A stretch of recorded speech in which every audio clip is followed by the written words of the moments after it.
इनसे related article रह गया है, वो आर्टिकल मुझे आपको बताना है। तो आप इधर क्लास की तरफ देखेंगे, 1 मिनट, ठीक है, वो मुझे आपको बताना है। अगर हम पीएम की बात करेंगे तो इधर आप लिखेंगे आर्टिकल 78। इधर क्या लिखेंगे आप? आर्टिकल 78। और इधर आप लिखेंगे आर्टिकल 167। इधर लिखेंगे आप सीएम, इधर लिखेंगे आप सीएम, और इधर लिखेंगे पीएम। ये लास्ट आर्टिकल है इनसे रिलेटेड। अब ध्यान से सुनिएगा। अगर मैं आपसे बात करती हूं प्यारे बच्चों, तो आर्टिकल 78 में कहा गया है, मैं आपको इसे डायग्राम के थ्रू समझाती हूं। बीच में लिखिए पीएम, इधर लिखिए प्यारे बच्चों प्रेसिडेंट, राष्ट्रपति, और इधर लिखिएगा काउंसिल ऑफ मिनिस्टर्स। ठीक है, बीच में कौन रहेगा? बीच में रहेंगे पीएम। इधर लिखिएगा बीच में सीएम, यहां लिखिएगा गवर्नर, ध्यान से बेटा, गवर्नर, और यहां लिखिएगा काउंसिल ऑफ मिनिस्टर्स। पहले समझा दूं फिर लिखवाऊंगी। तो यहां पे क्या होता है कि आपको मैं ये बता दूं कि प्रेसिडेंट और काउंसिल ऑफ मिनिस्टर के बीच में जो कन्वर्सेशन होती है, जो बातचीत होती है, वो किसके थ्रू होती है? पीएम के थ्रू होती है। कैसे मैम? अगर काउंसिल ऑफ मिनिस्टर ने कोई भी डिसीजन लिया है, ठीक है, इसने कोई भी निर्णय लिया है और राष्ट्रपति चाहते हैं कि उन्हें इस डिसीजन की इंफॉर्मेशन दी जाए, तो जो डिसीजन इन्होंने लिया है, प्रेसिडेंट पीएम से कहेंगे कि मुझे इस डिसीजन की क्या चाहिए? इंफॉर्मेशन। तो फिर आपके जो पीएम हैं वो क्या करेंगे? इस डिसीजन की इंफॉर्मेशन कौन लेकर जाएगा? पीएम इस इंफॉर्मेशन को लेकर जाएंगे प्रेसिडेंट के पास में। यानी कि डायरेक्टली राष्ट्रपति काउंसिल ऑफ मिनिस्टर्स से कन्वर्सेशन नहीं करते, वो जो डिसीजन काउंसिल ऑफ मिनिस्टर्स ने लिया है उस डिसीजन को आपके पीएम से कहते हैं कि मुझे उसके बारे में जानकारी चाहिए, और फिर पीएम प्रेसिडेंट को इंफॉर्मेशन देते हैं। ऐसे ही प्यारे बच्चों, अगर प्रेसिडेंट कोई भी ऑर्डर देते हैं, अगर आपके प्रेसिडेंट कोई भी आदेश देते हैं, किसको देना है ये आदेश? आदेश दिया जा रहा है काउंसिल ऑफ मिनिस्टर्स को। आदेश किसको दिया जा रहा है? काउंसिल ऑफ मिनिस्टर्स को।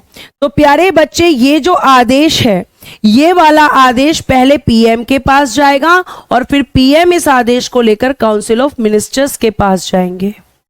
यानी कि हम ये कह सकते हैं कि आर्टिकल 78 में क्या है? एक तो आप इसको लिख सकते हो कि इसमें प्रधानमंत्री के कर्तव्य हैं, प्रधानमंत्री के कर्तव्य, यानी कि ड्यूटीज ऑफ प्राइम मिनिस्टर। क्या लिखेंगे? Duties of PM, duties of PM है। और दूसरी तरीके से ये आपका आर्टिकल पूछा जा सकता है, उसको भी लिख लीजिए। आर्टिकल 78 को और क्या लिख सकते हैं?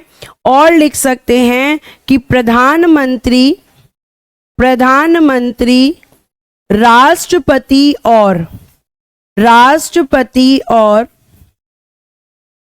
और मंत्री परिषद के मध्य मध्यस्थ की भूमिका निभाते हैं, मध्यस्थ की भूमिका निभाते हैं। इंग्लिश में भी लिखूंगी, भूमिका निभाते हैं, ठीक है, निभाते हैं। तो इंग्लिश में क्या लिखेंगे? लिखिएगा इंग्लिश में, play the role of mediator, play the role of mediator between president and council of minister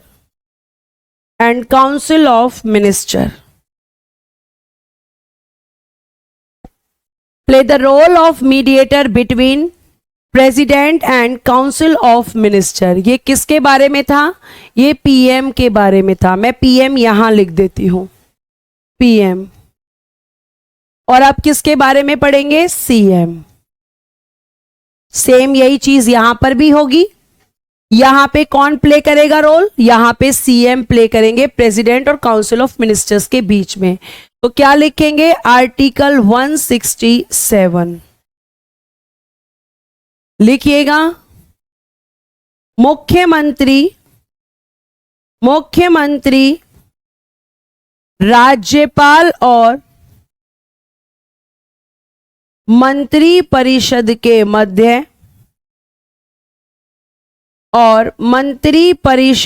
मध्य मध्यस्थ की भूमिका निभाते हैं। मध्यस्थ की भूमिका निभाते हैं।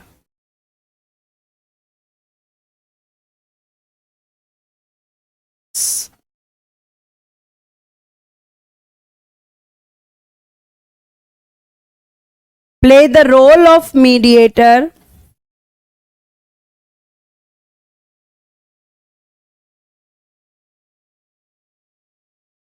between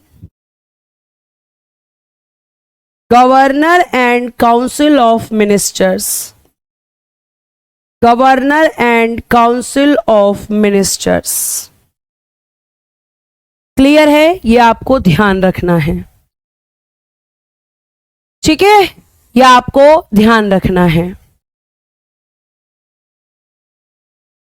वेतन बेटा मैंने कल भी बताया था कि इनको वेतन इनके पद के लिए नहीं बल्कि इनकी मेंबरशिप के लिए, कि ये किस सदन के सदस्य हैं। क्लियर है? यह आपको ध्यान रखना है बेटा। तो यह आपके सीएम और पीएम का लास्ट यहां पे आर्टिकल था। और यहां पे दूसरे तरीके से ये कैसे पूछा जाएगा? दूसरे तरीके से वही ड्यूटी ऑफ सीएम। इसमें क्या है? Duty of CM. दोनों में से किसी भी तरीके से आर्टिकल पूछा जा सकता है, यानी कि मुख्यमंत्री के कर्तव्य।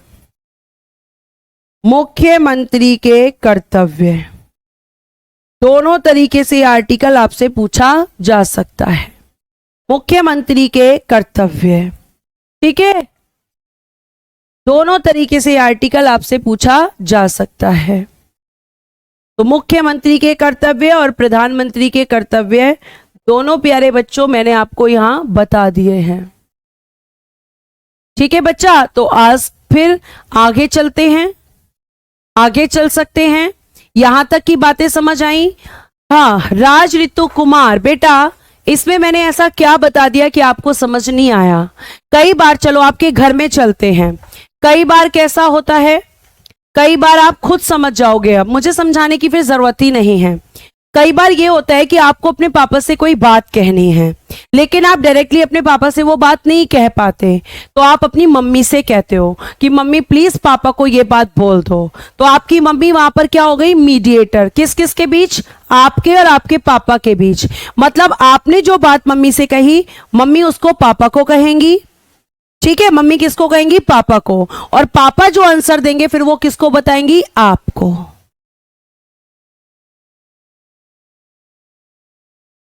ठीक है? आपको। ठीक है बेटा, बात समझ में आ गई? अब तो समझ आई होगी कि जब डायरेक्टली आप अपने पिताजी से बात नहीं कर पाते तो आप अपनी मम्मी से कहते हैं। और अगर मैं आपसे और भी आगे की बात करूं,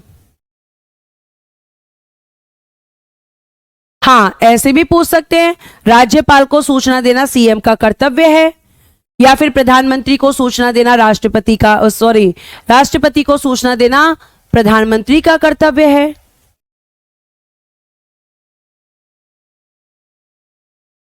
मैंने एरो कहां लगाया है? इसमें कहां एरो लग रहा है बताओ? कहां है एरो? हद होती है भाई आप लोगों से, आप लोगों का बस नहीं चलता। वरना आप मुझे ये भी सिखा दो कि मैम ऐसे बोला करो, ऐसे मत बोला करो। किसी ना किसी की शिकायतें रह ही जाती हैं। बेटा पढ़ाई पे फोकस करो कमेंट से ज्यादा, ये मैं बात शुरू से आपको बोलती जा रही हूं।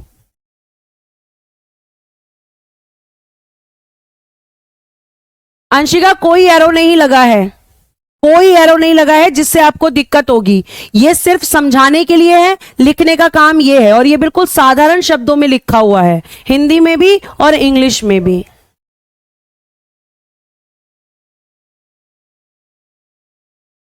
ठीक है, आगे चल सकते हैं। आगे देखिएगा, अब हम स्टार्ट करेंगे आज आपके। एक तरफ आप लिखेंगे महान्यायवादी,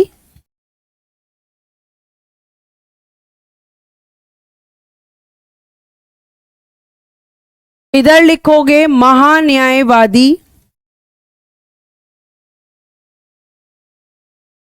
इंग्लिश में कहते हैं अटॉर्नी जनरल।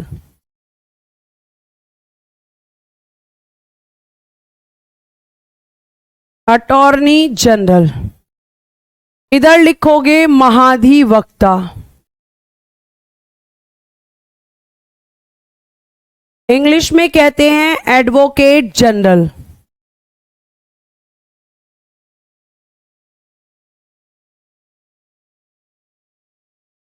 ठीक है, क्या कहते हैं? महान्यायवादी और महाधिवक्ता।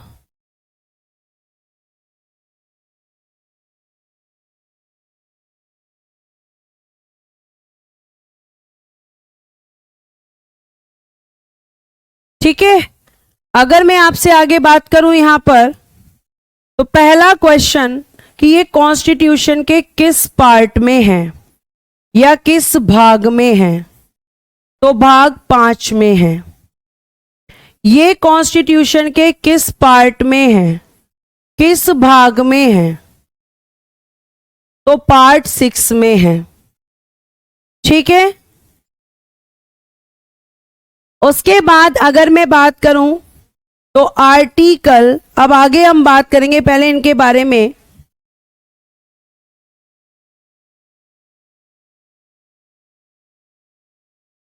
आर्टिकल 76 भारत का एक महान्यायवादी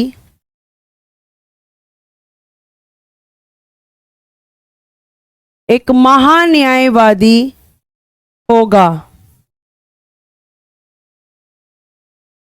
जिसकी नियुक्ति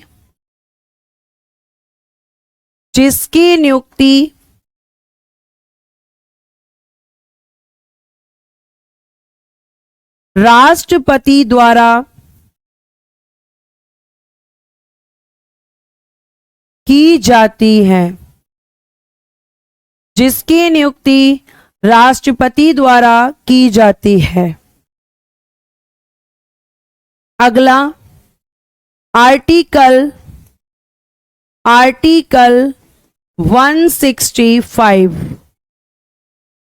भारत का, राज्य का एक महाधिवक्ता होगा जिसकी नियुक्ति राज्यपाल द्वारा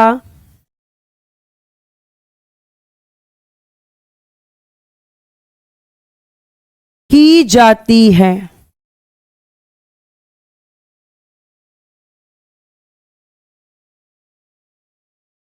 इंग्लिश लिखिएगा,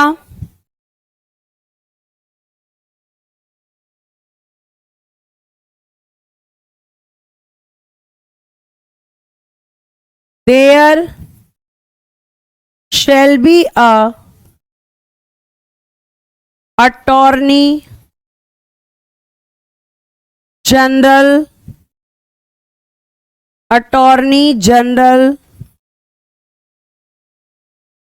of India,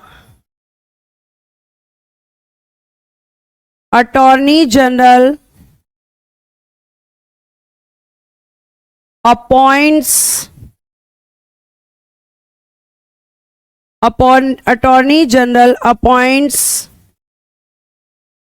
by the President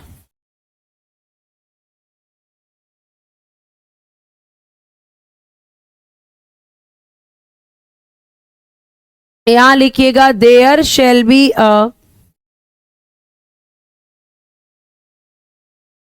advocate general of state,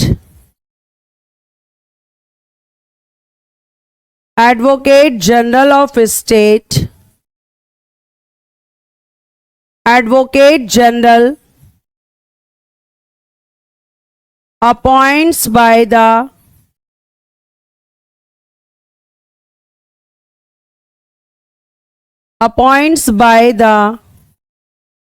governor.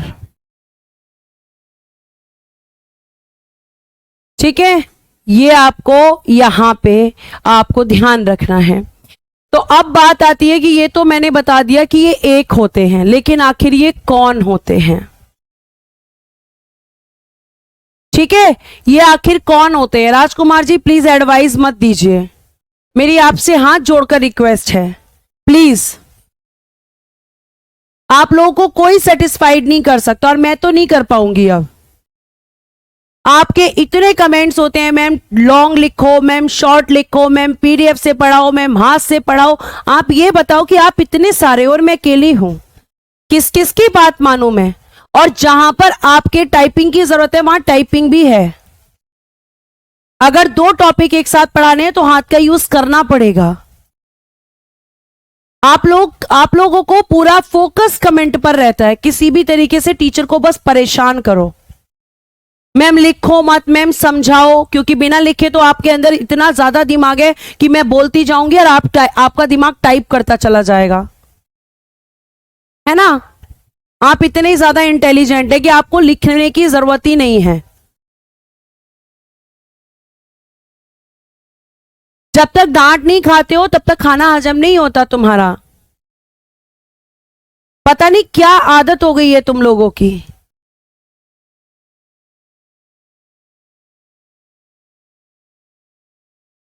हरकतें छोड़ते ही नहीं हो अपनी।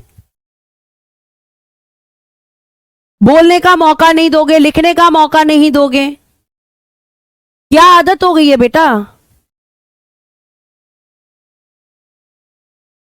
ध्यान से सुनिए। अब अटॉर्नी जनरल की अगर मैं बात करती हूं तो अटॉर्नी जनरल एक आपका भारत में होता है, और जिस तरीके से भारत में अटॉर्नी जनरल होता है वैसे ही राज्य में एक एडवोकेट जनरल यानी कि महाधिवक्ता होता है।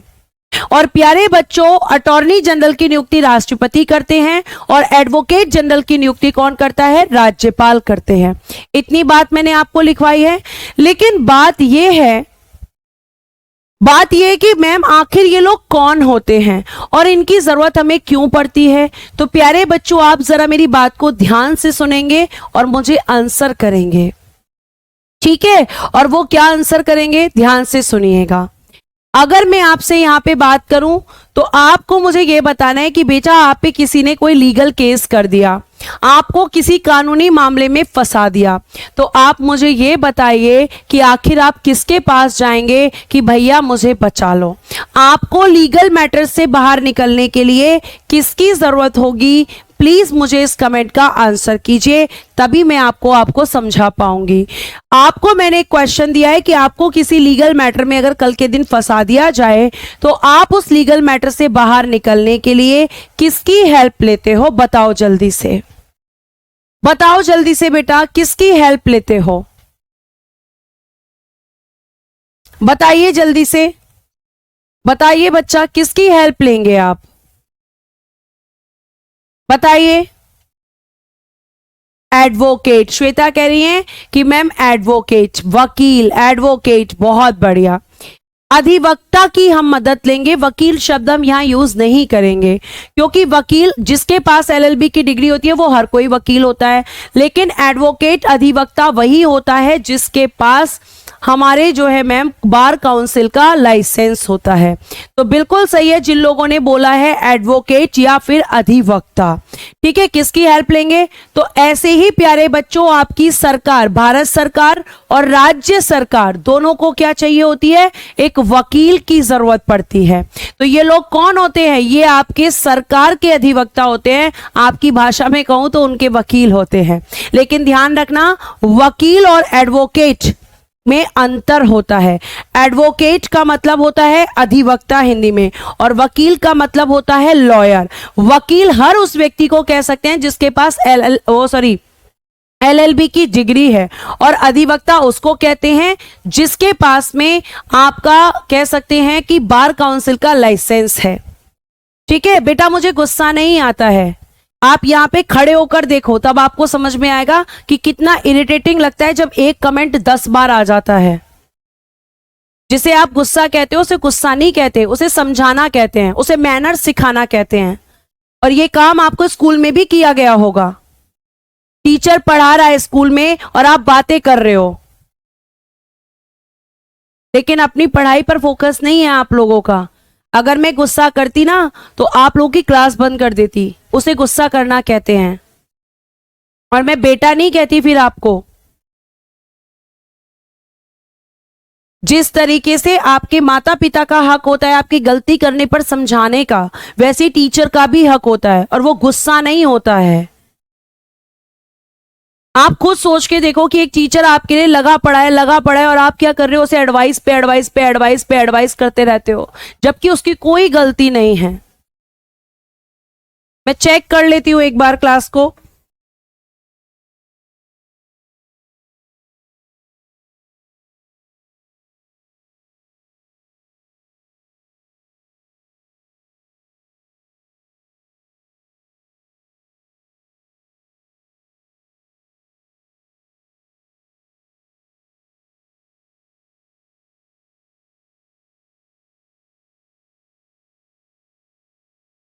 अभी ठीक है बेटा, एक बार चेक कीजिए प्लीज,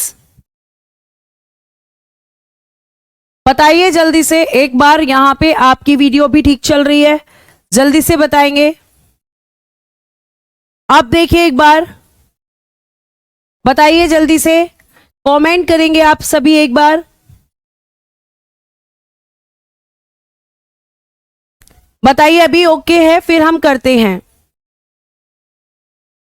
बताइए जल्दी से बेटा। ठीक है बच्चा, ठीक है, very good, thank you so much for response everyone. अब ध्यान से सुनिए। तो जिस तरीके से आप कभी कभी कानूनी मामलों में फंस जाते हैं, ऐसे बेटा आपकी सरकार भी फंस जाती है। सरकार के ऊपर भी लीगल मैटर्स हो जाते हैं, और उस समय सरकार को भी एक अधिवक्ता, एक एडवोकेट की जरूरत पड़ती है।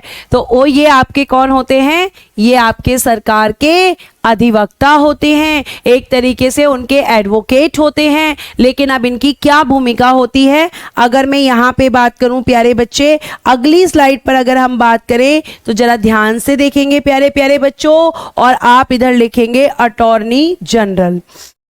तो ये कौन होता है, लिखिएगा, भारत का सर्वोच्च विधिक अधिकारी होता है। सर्वोच्च विधिक अधिकारी भारत सरकार का सर्वोच्च विधिक अधिकारी होता है। भारत सरकार का सर्वोच्च विधिक अधिकारी, प्यारे बच्चे आपको ध्यान रखना है।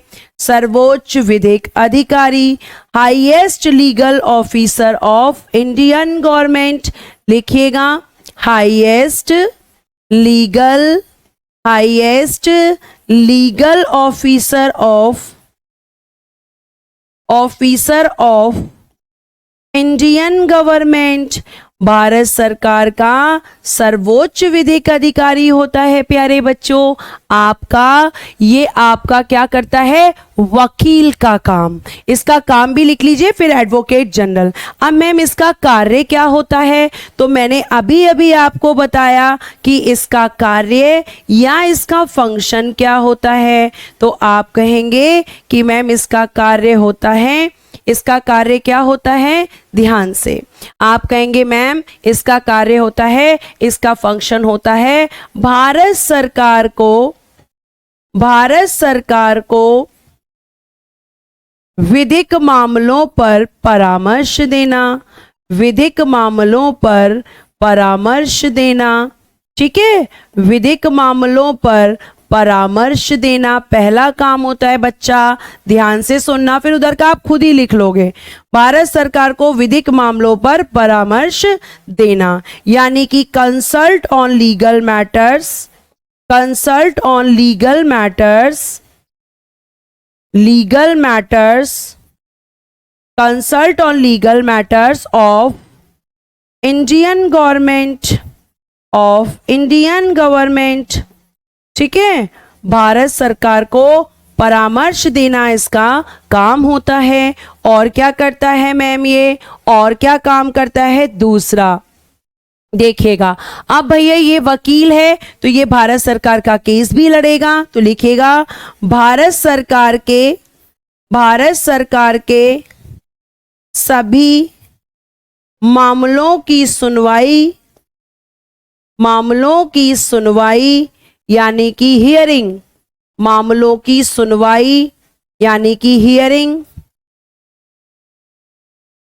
का अधिकार होता है, इसे का अधिकार होता है। ठीक है, यानी कि अधिकार होता है। और ये सुनवाई कहाँ हो सकती है, ये सुनवाई किस कोर्ट में हो सकती है, ये सुनवाई के लिए बच्चा आपका सुप्रीम कोर्ट भी जा सकता है, सुप्रीम कोर्ट। ठीक है, सुप्रीम कोर्ट भी जा सकता है, और प्यारे बच्चों हाई कोर्ट भी जा सकता है। इसे दोनों कोर्ट में भारत सरकार के लिए जाने का अधिकार होता है, ये दोनों कोर्ट में जा सकता है। ठीक है, ये आपको ध्यान रखना है। तो हम ये कह सकते हैं कि भारत के सभी, भारत सरकार के, यहाँ पे सरकार लिख देना प्यारे बच्चे, भारत सरकार के सभी मामलों की सुनवाई का अधिकार इसको होता है। मतलब जैसे आपका एडवोकेट जाता है, आपने देखा होगा, आपने रियल में नहीं देखा होगा, लेकिन आपने क्या किया होगा, आपने मूवीज में देखा होगा कि वकील होते हैं और फिर वकील आपस में बहस करते हैं।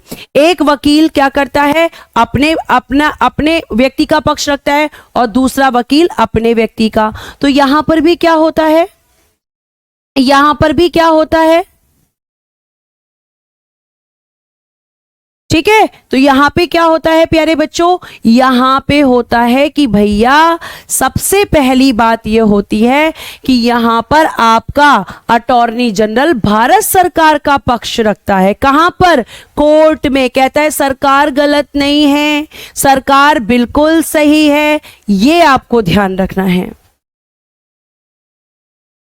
ठीक है, आगे देखिए, अगर मैं आपसे बात करती हूं आगे की तरफ, तो और देखिएगा यहां पर, नेक्स्ट देखिएगा यहां पर, अगर मैं आपसे बात करूं तो इधर लिखिएगा प्यारे बच्चों एडवोकेट जनरल, एडवोकेट जनरल। और मुझे लगता है कि अब आप जो है यहां पे पूरा लिख सकते हो। जैसे फर्स्ट, राज्य सरकार का सर्वोच्च विधिक अधिकारी, सर्वोच्च विधिक अधिकारी। ठीक है, सर्वोच्च विधिक अधिकारी, इधर टिक करना, यहां अधिकार लिख गया है, सर्वोच्च विधिक अधिकारी। आगे कार्य क्या होता है, राज्य सरकार को विधिक मामलों पर परामर्श, विधिक मामलों पर परामर्श, विधिक मामलों पर परामर्श देना। ठीक है, राज्य सरकार को विधिक मामलों पर परामर्श देना। इंग्लिश में क्या करना है, IAS legal of Indian government की जगह कर देना स्टेट गवर्नमेंट, क्या कर देना, स्टेट गवर्नमेंट लिख देना बस। यहां पे कंसर्ट और लीगल मैटर्स, यहां पर भी इंडियन गवर्नमेंट की जगह क्या कर देना, आप कर देना स्टेट गवर्नमेंट। आगे देखिए, दूसरा काम, राज्य सरकार के सभी मामलों की, राज्य सरकार के सभी मामलों की, ठीक है, ध्यान से बच्चा, भारत सरकार के सभी मामलों की सुनवाई का अधिकार, सुनवाई कहां पर, आप लिखेंगे हाई कोर्ट में। ये सुप्रीम कोर्ट नहीं जाता, केवल हाई कोर्ट में। ठीक है, सुनवाई का अधिकार होता है और कहां पर? केवल हाई कोर्ट में अधिकार होता है। ठीक है प्यारे प्यारे बच्चों, तो ये सब किसके लिए होता है? ये सब किसके लिए होता है? तो आप कहेंगे सब आपके अटॉर्नी जनरल और एडवोकेट जनरल के काम हैं। और लास्ट क्या लिखोगे?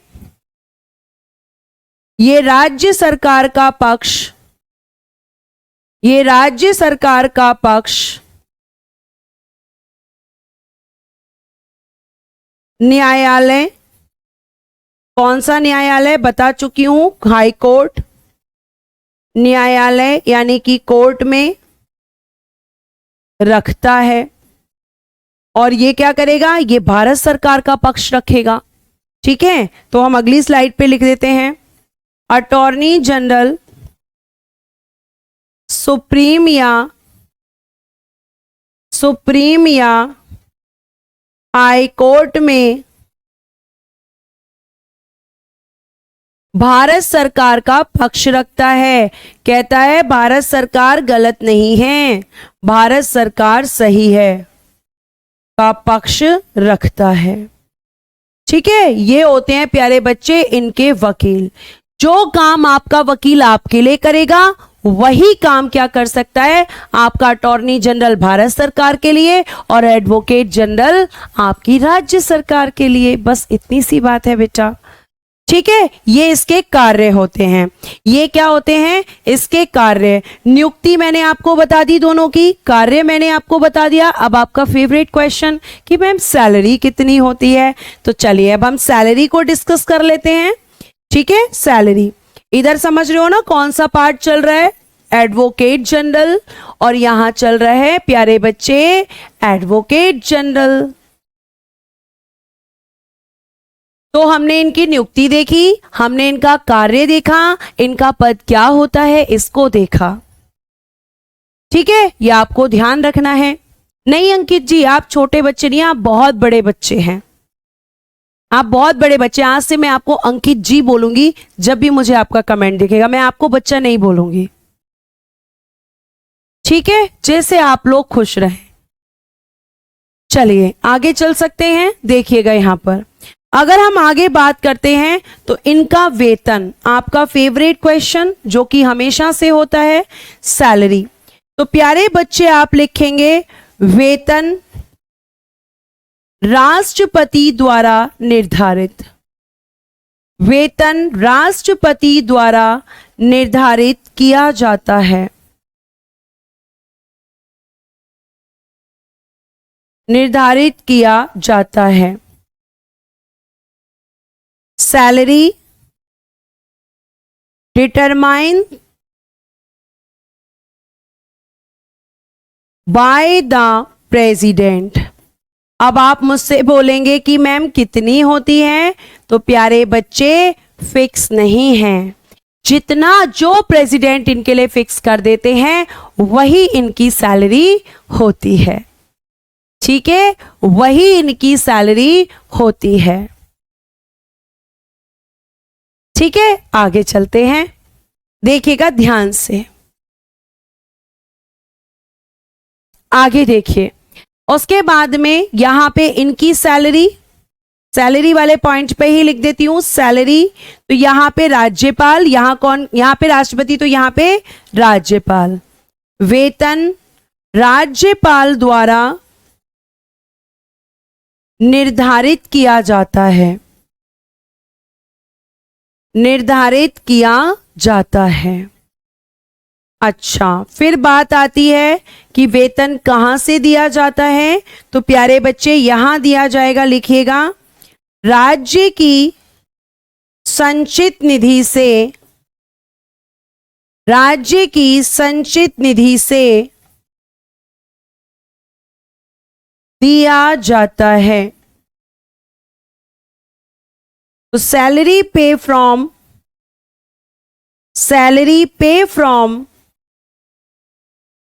कंसोलिडेटेड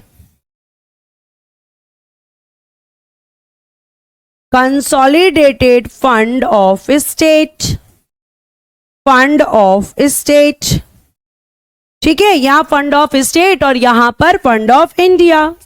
नेक्स्ट, वेतन, भारत की संचित निधि, भारत की संचित निधि से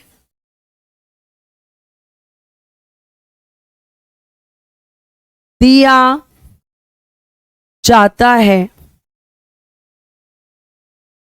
सैलरी, पे from consolidated fund of India.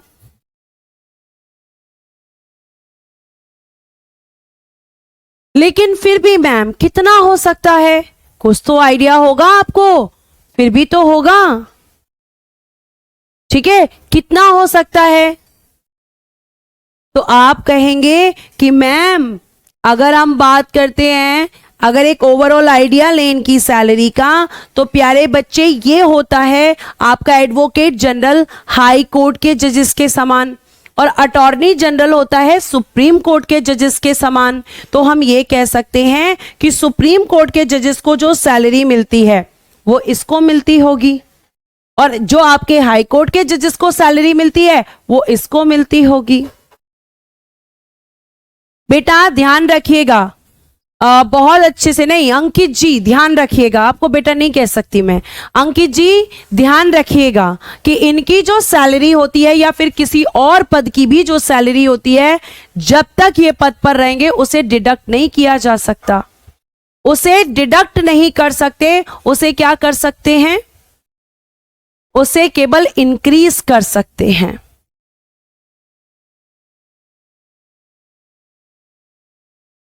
ठीक है, तो सैलरी इनकी फिक्स नहीं होती है, एक आइडिया लिया जाता है कि ये आपके क्या कहते हैं, हाई कोर्ट के जजेस के समान होते हैं और ये आपके सुप्रीम कोर्ट के जजेस के समान होते हैं। ठीक है, चलिए जजेस की सैलरी बताऊंगी, थोड़ा पेशेंस रखिए, जजेस जब पढ़ाऊंगी तब बताऊंगी।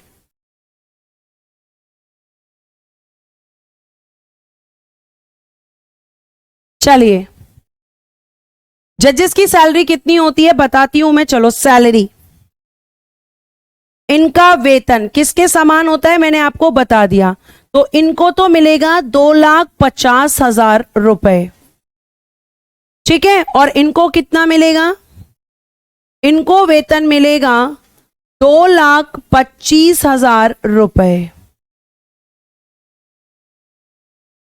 ये इनकी सैलरी हो सकती है। ठीक, आगे देखिएगा,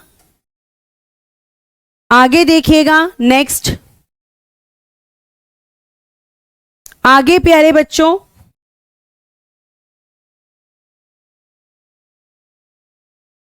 ध्यान से, अगर मैं आपसे बात करूं तो आप यहां पे लिखेंगे अगला, इनकी योग्यताएं क्या होती हैं। ध्यान से पढ़ना क्योंकि यही सुप्रीम कोर्ट के जजेस की क्वालिफिकेशंस होती हैं, क्वालिफिकेशंस, योग्यताएं। एक लाइन लिखेंगे, उच्चतम न्यायालय, उच्चतम न्यायालय के न्यायाधीशों,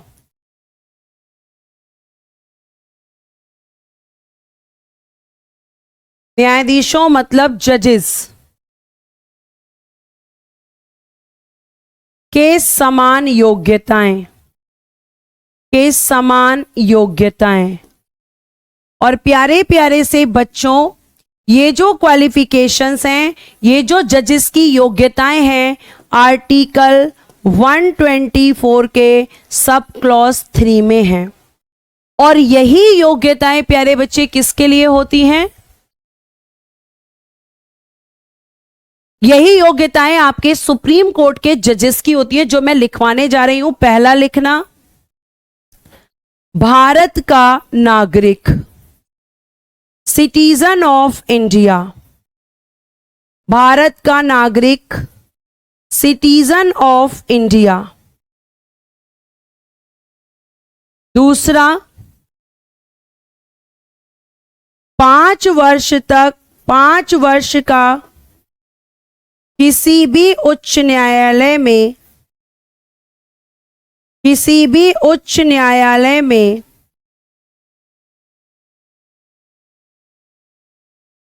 किसी भी उच्च न्यायालय में न्यायाधीश का अनुभव, न्यायाधीश का अनुभव,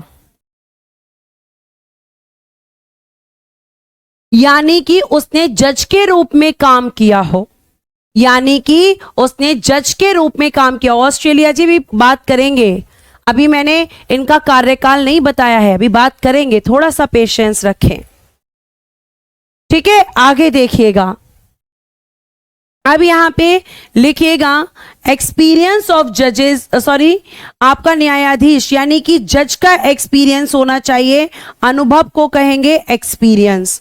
और ये एक्सपीरियंस किस में होना चाहिए बेटा? किसी भी हाई कोर्ट में आपके पास में, अगर आप सुप्रीम कोर्ट का जज, या फिर अगर मैं आपसे बात करूं, ठीक है, अगर मैं आपसे बात करूं प्यारे प्यारे बच्चों, तो आपको ध्यान रखना है कि सुप्रीम कोर्ट के जज की और आपके अटॉर्नी जनरल की एक ही क्वालिफिकेशन होती है। उसके बाद अगर मैं आपसे आगे बात करूं, अगर मैम ये ना हो तो, अगर ये नहीं है तो प्यारे बच्चों ध्यान से, ठीक है, 30, फिर देखिएगा ये नहीं है तो 10 वर्ष का, 10 वर्ष का किसी भी उच्च न्यायालय में, किसी भी उच्च न्यायालय में अधिवक्ता का अनुभव, अधिवक्ता यानी कि एडवोकेट का अनुभव, अगर जज का नहीं है तो फिर वकील का होना चाहिए, यानी कि आपने प्रैक्टिस कर रखी हो, या तो आपने जज के रूप में 5 साल प्रैक्टिस की हो किसी भी हाई कोर्ट में, या फिर आपने 10 साल किसी भी हाई कोर्ट में एडवोकेट के रूप में काम की हो। बेटा ध्यान रखना, यह जरूरी नहीं है कि 10 साल का या 5 साल का एक्सपीरियंस एक ही हाई कोर्ट का हो। हाई कोर्ट कितने भी हो सकते हैं, 1 का हो, 2 का हो, 3 का हो, आपने कितने भी हाई कोर्ट में काम किया हो, लेकिन 5 वर्ष और यहां 10 वर्ष ध्यान